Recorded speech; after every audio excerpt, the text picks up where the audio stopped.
আসসালামু আলাইকুম রহমতুল্লাহি ওবরকাতুহু। সম্মানিত দর্শক, আপনারা লক্ষ্য করছেন যে গত বেশ কিছুদিন ধরে সারা বাংলাদেশে একটার পর একটা অগ্নিকাণ্ড ঘটে যাচ্ছে।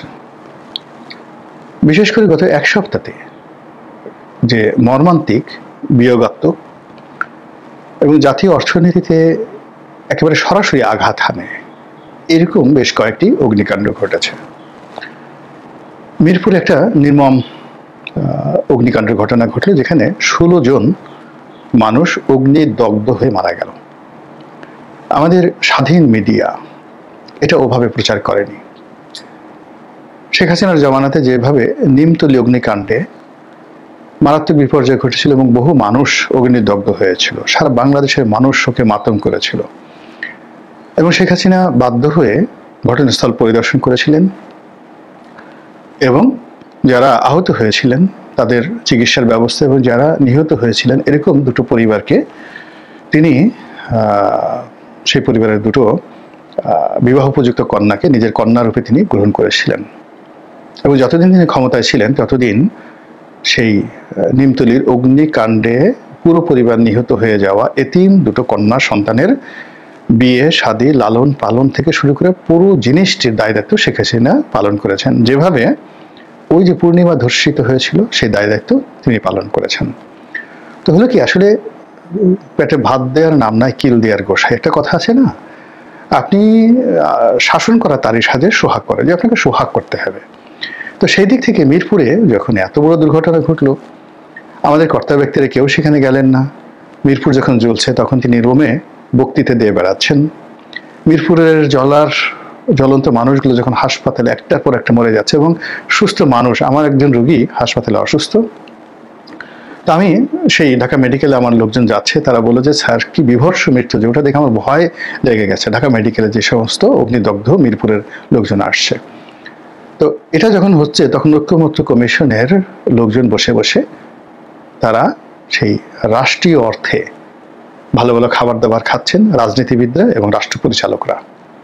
সেখানে মিরপুরের এই অগ্নিদগ্ধ লোকদের নিয়ে আলাপ আলোচনা হয়েছে, দুঃখ প্রকাশ করা হয়েছে, শোক প্রকাশ করা হয়েছে, এরকম কোনো বিবৃতি আমার চোখে পড়ে নাই। যদি তারা দিয়ে থাকেন, প্রকাশিত হয়ে থাকে, আমি মাপ চাই। আর যদি না দিয়ে থাকেন, লানত তাদের প্রতি।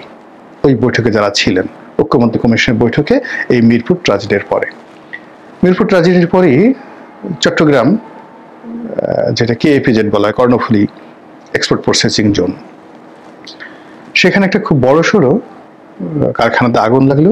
পুরো কারখানা A to Z জ্বলে পুড়ে ছারখার, একেবারে কিচ্ছু নেই। তারপর ঢাকা বিমানবন্দরের কার্গো ইউনিটে আগুন লাগলো। আমি 1991 সন থেকে ব্যবসা বাণিজ্য করি এবং প্রথম দিন থেকেই আমার শিপিং ব্যবসা, ফ্রেট ফরওয়ার্ডিং ব্যবসা।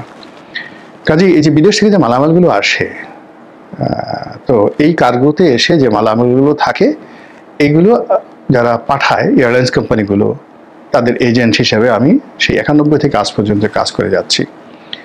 ফলে ওই যে কার্গো ভিলেজ গঠন এবং ওখানকার ম্যানেজমেন্ট, ওখানে কোন কোন মাল থাকে, এটা আমি যেভাবে হৃদয় থেকে বুঝতে পারি, এই কান্নাটা, ওখানকার অবস্থা, customs house, Dhaka customs house, তারপরে সিভিল এভিয়েশনের কর্মকাণ্ড এবং ওই কার্গো ভিলেজের A to Z, বিশ্বাস করে none of the YouTuber, none of the politician, none of the যাকে বলা হয় ব্রুক্র্যাট, আমার মতো হৃদয় দিয়ে বুঝতে পারবেন না। 91 থেকে আমি ওখানে আমার রুটি রুজি আছে। বিশ্বাস করেন যে সর্বনাশ ওখানে ঘটেছে। আগামী 10 বছরে সেই সর্বনাশগুলো কাটিয়ে ওঠা এই যারা সেক্টরে আছেন, ওখানে লোডার আছেন, মানে প্রায় 1000 খানিক শ্রমিক আছেন যারা নিয়মিত ওখানে কাজকর্ম করেন। ওখানে মালামাল পরিবহনের দায়িত্বে নিয়োজিত ট্রান্সপোর্ট এজেন্সিগুলো আছেন, তারা ওখানে ফ্রেট ফরওয়ার্ডার, এয়ারলাইন্সের এজেন্ট, তারপরে CNF এজেন্ট, সব মিলিয়ে ওই কার্গো ভিলেজে সরাসরি মিনিমাম 10 থেকে 15,000 লোক এর সাথে জড়িত। এর ফুল অপারেশনটা চালু না হওয়া পর্যন্ত এই লোকগুলোর মুখে অন্ন কারা যোগাবে, এই গেল একটা। 2 নম্বর হলো যে ওখানে যে সকল মালামাল আসে, কত হাজার কোটি টাকার মালামাল নষ্ট হয়ে গেছে। এটার সাথে বড় ব্যাপার হলো যে ওখানে যদি 2000 কোটি টাকার বা 5000 কোটি টাকার মালামাল নষ্ট হয়ে থাকে, এর সঙ্গে 50,000 কোটি টাকার ব্যবসা, প্রোডাকশন সবকিছু জড়িত। যেমন ধরুন আমার একটা গার্মেন্টস ফ্যাক্টরি আছে, এখন আমার $1 কোটি মানে ধরুন 100 কোটি টাকার একটা শিপমেন্ট। তো সেই মালটা পরিপূর্ণভাবে রেডি, সব কিছু রেডি। এখন কোনো কারণে শেষ মুহূর্তে এসে বায়ার বলল এই সুতাটা পছন্দ হয়নি বা এই বাটনটা মানে বোতামটা পছন্দ হয়নি।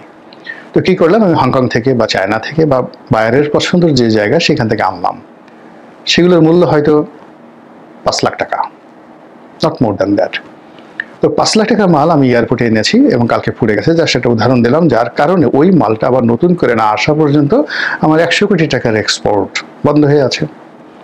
ধরুন আপনার একটা গাড়ি আছে, বা এই যে রূপপুর পারমাণবিক কেন্দ্রের 18 টন মালামাল নাকি এসেছিল, পুরো পুড়ে ভস্মীভূত হয়ে গেছে, যেখানে 1,20,000 কোটি টাকা ইনভেস্টমেন্ট এবং এটা সুদের টাকা। রাশিয়া থেকে চড়া সুদে আমরা এই টাকা এনে এই পারমাণবিক বিদ্যুৎ কেন্দ্র করেছি। এই 1,20,000 কোটি টাকার সুদ, এখানে যারা কাজকর্ম করছে তাদের বেতন ভাতা, এটা আপনি প্রতিদিন কত কোটি টাকা বা কত শত কোটি টাকা আপনার এখানে মানে সুদ এবং বিনিয়োগ যাচ্ছে, শত কোটি টাকা এভরিডে। এখন এই মালামালগুলো মূল্য হয়তো দেখা গেল 500 কোটি টাকা, মূল্য হয়তো 1000 কোটি টাকা, কিন্তু এটা আবার নতুন করে প্রোডাকশন, মানে এখানে আপনি রাতারাতি এই মালগুলো আনবেন না। এই যারা পাওয়ার জেনারেশন করেন তারা জানেন যে এখানের যে পার্টসগুলো হয়, বড় বড় জেনারেটর বা যে পার্টসগুলো, ওগুলোর আকার মানে আকৃতি অনুযায়ী, স্পেসিফিকেশন অনুযায়ী মূল মাদার কোম্পানিকে অর্ডার দিতে হয়, তারপর সেটা তারা তৈরি করে দেয়।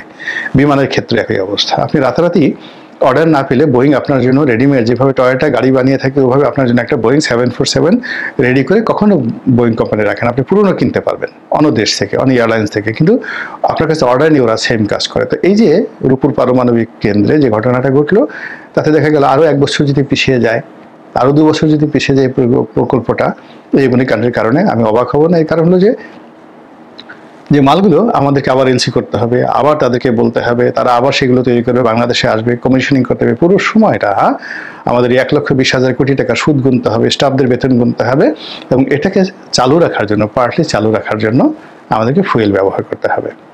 কি একটা অবস্থা!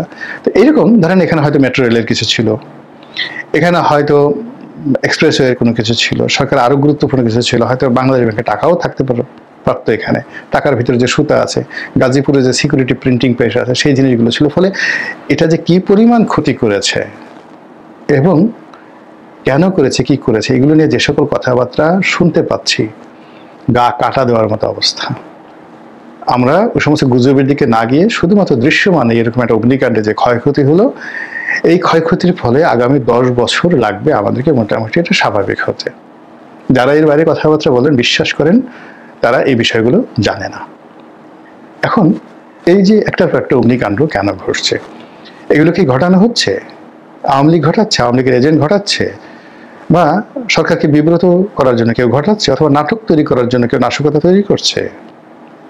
ঘটনা যাই হোক না কেন, যদি এরকম কিছু হয়ে থাকে তার দায়িত্ব তো সরকারকে বহন করতে হবে, যারা রাষ্ট্র পরিচালনা করছে। এটার দায় এড়ানোর কোনো সুযোগ নেই। যদি আজকে কার্গো ভিলেজে এই ঘটনা ঘটলো, কালকে যদি বিমানের হ্যাঙ্গারে এই ঘটনা ঘটে, এবং আপনি জানেন যে ঢাকা এয়ারপোর্টে বিমানের হ্যাঙ্গার মানে যেখানে এই বিমান মেরামত হয়, তো ওখানে বেশ কয়েকটি বিমানের হ্যাঙ্গার রয়েছে, সেখানে এই ঘটনা অগ্নিকাণ্ড ঘটতে পারে।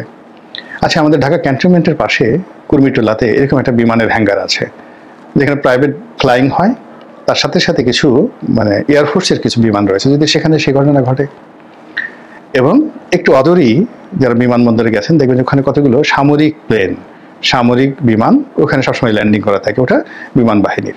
ওখানে যদি এই ঘটনা ঘটে, এবং ওটার সাথেই কিন্তু ক্যান্টনমেন্টের যাকে বলা হয় হেডকোয়ার্টার, ঢাকা সেনাবাহিনীর যে ক্যান্টনমেন্ট রয়েছে সেটার হেডকোয়ার্টার, বিমান বাহিনীর হেডকোয়ার্টার, এমনকি নেভাল একটু কাছে আগালি নেভাল হেডকোয়ার্টার।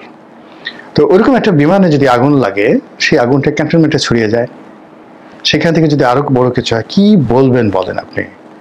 কি নিয়ে আমরা খেলছি, কি নিয়ে আমরা যদি নাশকতা হয়ে থাকে? এটা আমাদের একেবারে আজরায়েল যদি এসে আপনার হলকমে চাপ দেয়, হলকমে চাপ দেওয়ার পরে তখন যদি আপনি আর একটা বিয়ে করার কথা চিন্তা করেন, ঠিক সেই সময়টাতে আপনাকে লোকজন যেভাবে নির্বোধ বলবে, একই অবস্থাতে বিমানের কার্গো হাউজে যে নাশকতা হয়েছে বা অগ্নিকাণ্ড ঘটেছে, এটাকে তুচ্ছ-তাচ্ছিল্য করা মানেই, অ্যাভয়েড করা মানে, বিকল্প কথাবার্তা বলা মানে, ঠিক ওইরকম আপনার হলকমে আজরাইল চেপে ধরেছে, বাট আপনি এখনো স্বপ্ন দেখছেন, আপনি এখনো বিয়ের স্বপ্ন দেখছেন, আপনি এখনো বাসরের স্বপ্ন দেখছেন, আপনার এরকম একটা অবস্থা। দ্বিতীয়ত, যদি এটা নাটক না হয়, নাশকতা না হয়, কোনো পক্ষ না ঘটে থাকে, এটা যদি ন্যাচারালি এই অগ্নিকাণ্ডগুলো ঘটে, আমি নিশ্চিতভাবে বলতে পারি আসমানের মালিক রাগ করেছেন। এটা প্রকৃতির অভিশাপ। আমাদের জাতীয় জীবনে যে কটি বিপর্যয় ঘটেছে, সবগুলো বিপর্যয়ের আগে এরকম অগ্নিকাণ্ড, একটার পর একটা অগ্নিকাণ্ড ঘটিয়ে আল্লাহ রাব্বুল আলামিন আমাদেরকে সতর্ক করার চেষ্টা করেছেন। আফসোস আমরা সেই সতর্ক না হয়ে কেবলই অপরাধ করে গেছি। আদমজি জুট মিলে আগুন লাগলো পাকিস্তান জামানাতে, তখন যুক্তফ্রন্টের সরকার সতর্ক হলো না, খালি নিজেরা মারামারি করে। পার্লামেন্টের মধ্যে ডেপুটি স্পিকার শাহেদ আলীকে পিটিয়ে মেরে ফেলা হলো। আজ সেই এ প্রধানমন্ত্রী হয়, কাল এই প্রধানমন্ত্রী হয়, একটার পর একটা গন্ডগোল। এর মধ্যে একেবারে প্রথমে পাটের গুদামে আগুন লাগে কন্টিনিউয়াসলি, নারায়ণগঞ্জের পাটের গুদামে আগুন লাগে, বিভিন্ন শিল্প কলকারখানায় আগুন লাগে। এরপর সর্বশেষ সবচেয়ে মারাত্মক যে আগুনটা লাগলো, সে আগুনটা লাগলো আদমজি জুট মিলে। এই আদমজি জুট মিলে লাগার পরে শুরু হলো শ্রমিক দাঙ্গা, এবং এটার প্রেক্ষিতে আইয়ুব খান সরকার ক্ষমতায় আসলেন। পড়ে দেখেন ইতিহাসে, ওই এম আর আক্তার মুকুল আছেন, বিখ্যাত সাংবাদিক, মুজিবের রক্তলাল, সেই বইতে কত চমৎকারভাবে তিনি এই ঘটনাগুলো বর্ণনা করেছেন। এরশাদের পতনের আগেও এরকম প্রাকৃতিক কিছু আগুন লেগেছিল।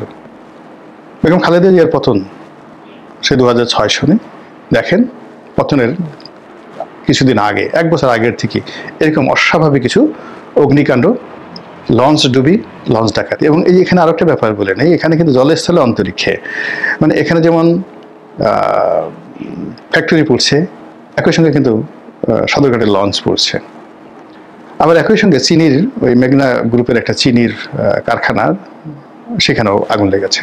মানে কটা বলবেন, এগুলো তো পত্রপত্রিকা আসছে, এর বাইরে যে আরো কত কিছু হচ্ছে। এবং এটা যদি বিচ্ছিন্নভাবে হয়ে থাকে, আকাশের মালিক, আসমানের মালিক প্রধান্বিত। আমাদের প্রতারণার কারণে, আমাদের নাটকের কারণে, আমাদের অসততার কারণে, এবং তিনি আমাদেরকে যে সুযোগটা দিয়েছেন, যার জন্য আমরা, যে সুযোগের জন্য আমরা কান্নাকাটি করেছিলাম বহু বছর ধরে, সেই সুযোগ বা সেই নিয়ামতকে আমরা অপমান করেছি। আমরা শুকরগুজার হইনি, আমরা আল্লাহকে ধন্যবাদ জানাইনি, আমরা নিজেদেরকে সংশোধন করিনি, এবং আমরা শেখ হাসিনার চাইতেও আরো মন্দ কাজ করার জন্য নিজেদের হাত পাকে যেভাবে আমরা প্রস্তুত করে চলেছি, এটা আসমানের মালিককে ক্রোধান্বিত করে থাকে যদি, তাহলে তিনি এই জমিনে যে লক্ষণগুলো ঘটান, সেই লক্ষণগুলোর মধ্যে অগ্নিকাণ্ড, প্রাকৃতিক দুর্যোগ, রোগ বালাই, এগুলো অন্যতম। এমনকি সামাজিক মারামারি, কাটাকাটি, হানাহানি অন্যতম। তো এই আগুনের যে ঘটনাটি, এই ঘটনাটি থেকে যদি আমরা শিক্ষা গ্রহণ করি, বা এই আগুনের ঘটনা থেকে যদি আমরা প্রস্তুতি গ্রহণ করি, তাহলে আমাদের কল্যাণ। আদারওয়াইজ যে সর্বনাশের পথে আমরা ধেয়ে চলেছি, এই সর্বনাশ যে শেষ পর্যন্ত আপনাকে আমাকে কোথায় নিয়ে যায়, আমরা এখন পর্যন্ত তা কল্পনাও করতে পারছি না। যেভাবে আগস্ট মাসের 5 তারিখ সকাল 11:30 পর্যন্ত, 12টা পর্যন্ত গণভবনের কেউ কল্পনা করতে পারেননি। খাবার প্রস্তুত, গরম গরম শাহী খাবার, যেটা জুলাই যোদ্ধারা সেখানে ঢুকে গিয়ে সব খেয়ে ফেলেছেন। দুপুরের খাবারটি খাওয়ার সুযোগ হয়নি তাদের। আল্লাহ এই ধরনের বিপর্যয় থেকে এই দেশ এবং জাতি, আমাদের সবাইকে আগামী দিনে রক্ষা করুন, হেফাজত করুন, এবং আমাদের সবাইকে হেদায়েত দান করুন। আসসালামু আলাইকুম ওয়া রাহমাতুল্লাহি ওয়া বারাকাতুহু।